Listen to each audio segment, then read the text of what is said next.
thanks for meeting with me today. I appreciate it. I stayed in one of your Airbnbs last night. Great place, Punta Cana. Tell me about your story a little bit. What brought you to Punta Cana? First of all, it was a pleasure to have you as a guest. Yes. That's pretty interesting story because we were looking for the place to settle, and we were looking for the place to do business, and of course have something warm, nice, with nice environment, beautiful ocean, palms, and it should, look like paradise. So basically, Dominican Republic is perfect place for this. We have amazing climate. I love the climate. Probably it's a bit hot in summer. Still, if you're on vacation, still good. It's a bit hard to work in summer, but still, like if you just go into on vacation, it's perfect. Compared to the other countries, it's insanely great. Good. Nice story. So you came here then, I guess, when you said we, I'm assuming your wife? Or Yeah, like my family. Okay, so you came here, just so I understand, with the intent of moving here, like you had vacationed here, I'm assuming, a couple times before, and you're like, this is the place that we want to relocate to. Yes. Okay. Because we were traveling around the world and checking like different countries. Yeah. One of them was like Thailand. Thailand is a pretty good place, except one thing. If you are a foreigner, there is a special law. You cannot be an owner, like of 100% of the property, of the business, anything else. So this kind of thing is not going to work for us. So that's why we decided to move to the place where we have control. We can invest, we can do business, we can develop our family and live a happy life. Great, I love it. So how'd you get started in the vacation rental Airbnb space? Was that by chance or just, please share with us your story. I was invited here as a CEO of the company in payment industry in the Dominican Republic, and I accepted the offer, and I started to work in the payment industry here.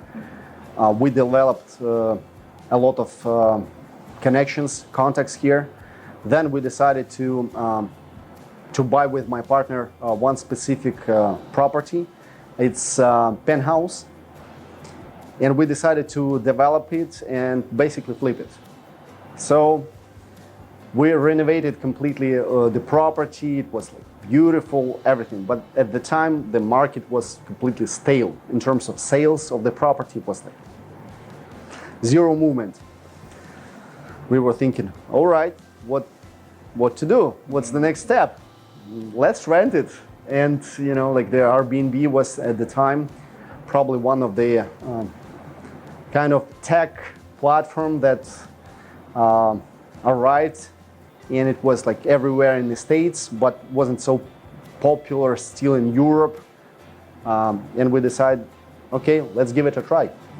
And I started with Airbnb, and we started it wasn't working from the start, so we started to learn, and we started to be like maniacs, like working like crazy and studying and how to move, like how to started to learn all these kind of industry standards. Okay, what's the best industry standards?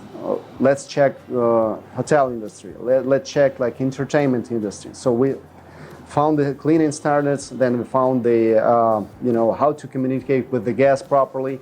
Then we were visiting conferences from Airbnb, other platforms. So we were like growing and stuck in the experience. That's how it was growing. Nowadays, I'm visiting all the conferences and events connected with platforms, and of course some specific events with hospitality industry. Mm-hmm. Okay, very cool. Everyone's story is so unique to unique them, and right? different. And I think that's what makes it so cool as well to hear it firsthand. And it's such a new platform that there really is not that many. There's no like path, like you said, it was like in the early days. You mean standard? Yeah, there's just like it was in the early days. So it's when you started. So even now it's still early, right? In the grand scheme of things. So people are still learning, and Airbnb is changing. We were having a conversation about that earlier. I see it moving in the direction of everything where they're really encouraging people to be super hosts. so they can actually protect their own brand as well, Airbnb, right? So if you have all Superhost and your records, at least here, or the reviews that you have are second to none, obviously. So that's fabulous score. It's almost, I don't think I've ever seen much higher, 4.95 or something along those lines. It was a really big thing for us to work with reviews and work with the guests and make sure that we have proper reviews. But at the same time, Airbnb was like changing policy a lot, mm-hmm. and sometimes we as hosts, we sometimes we even felt betrayed, because like at probably 2 years ago, like Airbnb was behaving in a special support. No matter what happened, the guest is always right. Mm-hmm. Now it's changed, everything's changed, and they adapt a bit. They are more flexible. They really understand what's going on. Mm-hmm. They have more and more good support professionals, and that's really good. Mm-hmm. Because like when you're doing everything right, you're really doing good service. But of course, out of like 100%, I would say 97% of our guests are amazing people. They just like charming, and like we're at the same page, we're reading the same books. It's just like really like a love story. But at the same time, you have like 3% of the guests, like that can bring your like struggles. It's okay. Struggles. So, and you feel sometimes that you have some evaluations that have nothing to do with the reality, mm-hmm. and sometimes they are unfair.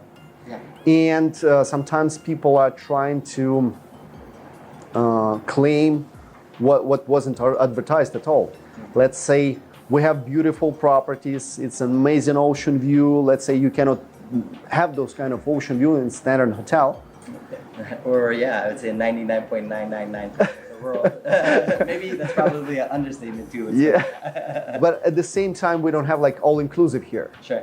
And if you even like you rent this property, I can organize any kind of service mm-hmm. For you, including like limo or like chef, whatever. Mm-hmm. But of course, I cannot include this in the price and like make it free of charge. Mm-hmm. So it costs money. We all understand this. Sure. So it's kind of like different perception and different type of accommodation. Sure.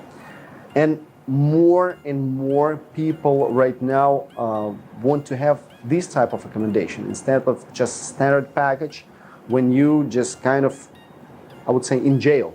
Mm. So you have your limits, you have your hotels and swimming pool, but basically, friend of mine told me, what's the difference? And I'm going to Egypt, Dominican Republic, the same all-inclusive, the same limits. Okay, the beach is a bit different, but it's the same system. Sure. I don't have I want to discover local culture. I want to know like some specific local food, what's different, what's going on there, like how people think, how they behave. So I want to know something different. Sure. At the same time, I want to be safe. That's just clear. Mm. So nowadays, people want to have like more freedom and liberty in terms of what they can see, what they can try, have some unique experience. Mm-hmm. So that's kind of difference. Yeah, that's great. It's great.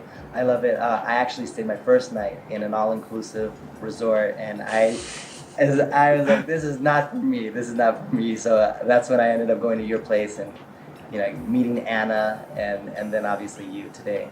So we really appreciate that. Yeah, well, c'est la vie. It works out, weirdly sometimes, but hopefully it'll be good for everyone.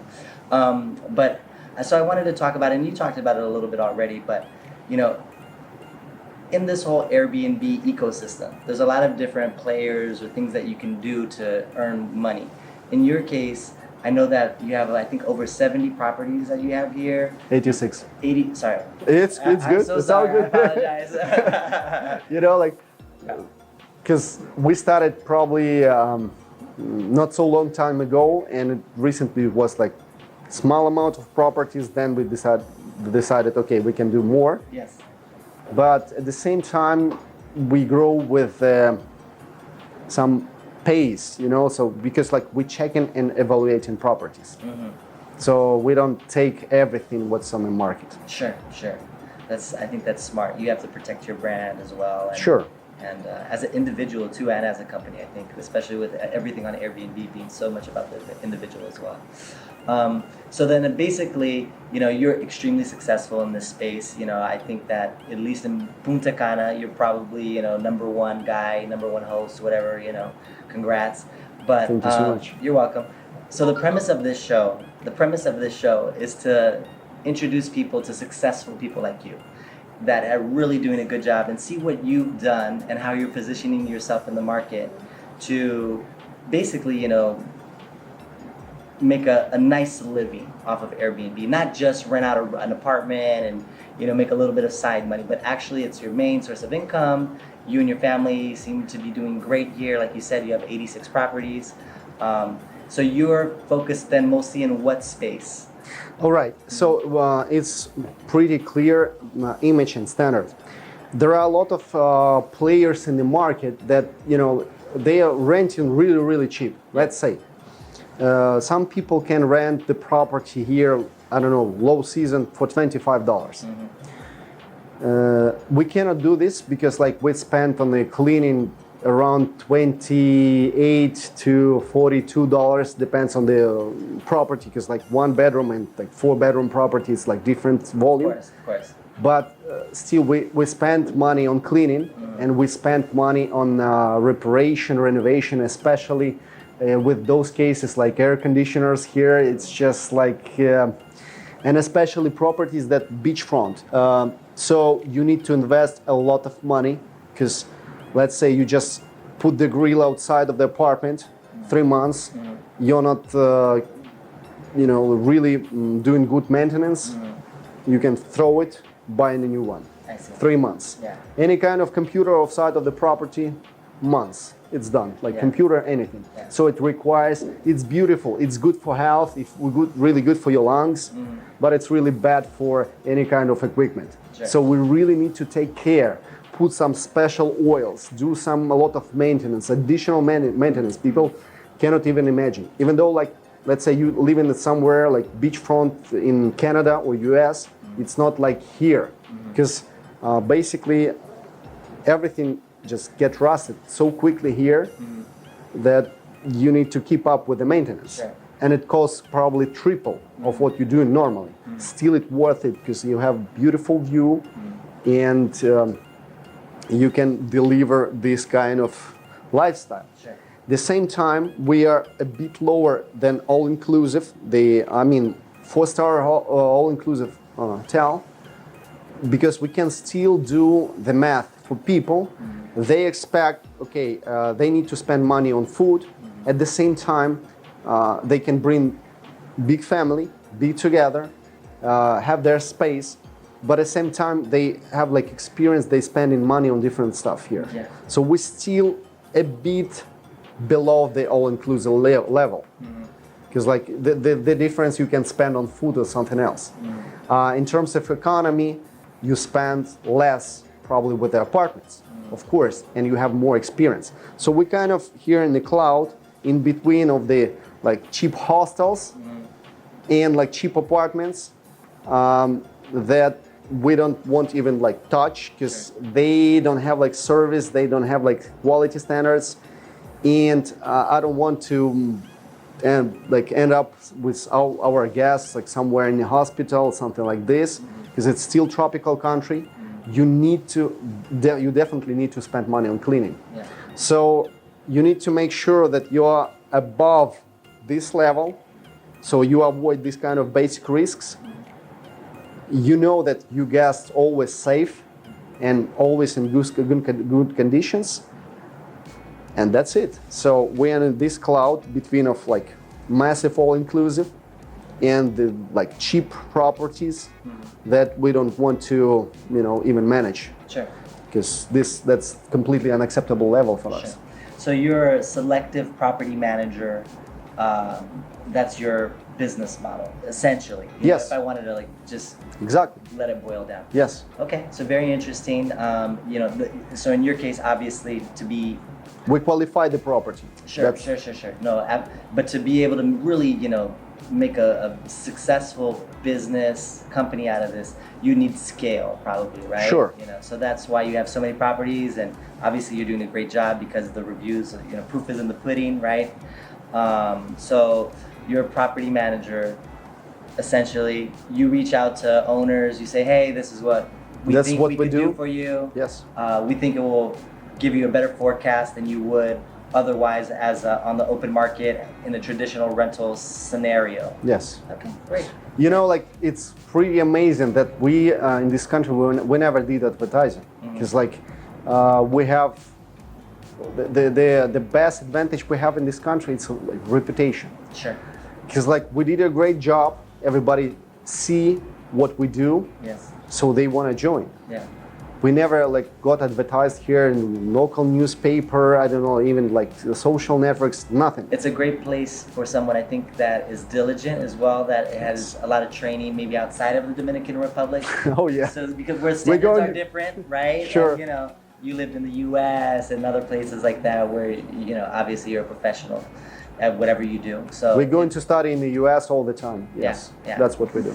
Let me ask you, for your track record is basically you rolled with the punches, so to speak. You were in at a very early time. I was as well. Yeah. You know, there's many sleepless nights over the years that I can look back on and laugh about now, you know, thankfully, and not cry about them. So that's nice. Having said that, for somebody that's new to, you know, that's intrigued by Airbnb, there's all sorts of people. I come across them daily. You know, I get emails, things like that. For somebody that's starting off, is there anything that you would recommend that they do that maybe you wish you could have done way back when, or, you know, hindsight 2020 type scenario? Yes. Of course, just like I should have got probably the standards immediately. Just took the best hospitality standards and just go with them. That's number one thing, and probably number two thing, get closer to the system, to the core values of the system. Because let's say Airbnb works really differently than VRBO or like Booking.com or Expedia. Yes. I was probably fanatic of like Airbnb because I was visiting like all the events, everything, and it was like the biggest probably fan of the system because like at the time they appeared on the market and I was like, whoa, those guys are like, they do fair business, they do something great because you never could rent it before, some kind of van or something like this. It was just amazing idea. You can rent the whole property, you can share the property, you can do whatever. And at the same time, they have like great standards and great support. And they have this kind of, still they have this kind of human touch. Because let's say if you're trying to work with Google, yeah? Almost impossible to talk with a person who really cares about your needs, who really want to understand what you're doing, what's your issue, and you know how to help to fix it. It's kind of standard templates. Basically, you feel nobody cares, so probably it's because of the volume of the company, but still somehow Airbnb is sticking to this human touch. Sure. And that's like lovely. Sure, no, absolutely, absolutely. So I'm assuming you're bullish on Airbnb and you're going to invest in Airbnb stock when the IPO happens next year in 2020, right? You know, provided the valuation's not too high, right? Because I'm hearing all sorts of crazy things. You know? Well, one of my dreams probably is to meet Brian Chesky in person, sure. Of course. Yeah. You know, and really appreciate his efforts and his work with this market. Yeah. At the same time, you know, it was like a lot of back and forth.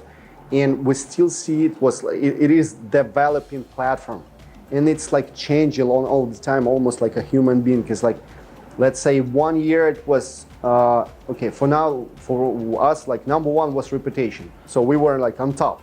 The second year, like let's say like price, nothing else matters, you know, like so then Make up your mind. yeah, like so then you know like they decided, okay, something works like wrong. Okay, let's fix. So it was like changing a lot. They're still figuring it out as well. Yes. You know what I mean? And I think a lot of it too is due to, what is the competition doing? And they're adjusting, right? There's this little wrestling match that's happening amongst the I believe platforms. they're still ahead of the game. Sure. But I'm pretty sure, we are going to see new players. Sure. Pretty sure about that. Even though we have probably 4 players in vacation rentals industry that joined from hotel industry, like Booking.com, Expedia, they already in this industry. So probably for us, it's also a big player like VRBO and HomeAway. Sure. Yeah. They were purchased by Expedia though, right? HomeAway or? Yeah, they already need the Expedia pack. Yeah. So. Still, it's a different platform. No, I know, but it's it always now it says like a 3. Yeah, and it says what is it on the HomeAway? It's part of the Expedia group, right, or something like that. Yeah. No, it's it was with the Big 4, probably like Price Waterhouse, Cooper, something like this. Yeah. Very interesting. It's funny that you mentioned that. My wife, that's my business partner as well, worked at PwC for years as a CPA trained, and then now she gave it all up, kind of like you. She's on a track, and now she's like Airbnb, and it's just it's just funny how life works. Anyhow, I want to thank you for taking the time today to meet with me and help educate people and share your unique story that's really cool. And I wish you the best of success going forward. And I hope to meet you again some other time and have a drink and talk about some more successes along the way. Of course. So thank you so much for your time, and it was an amazing interview. Yeah. And I really appreciate of being our guests. Great. All right. Well, thanks a lot. Take care. Thank you.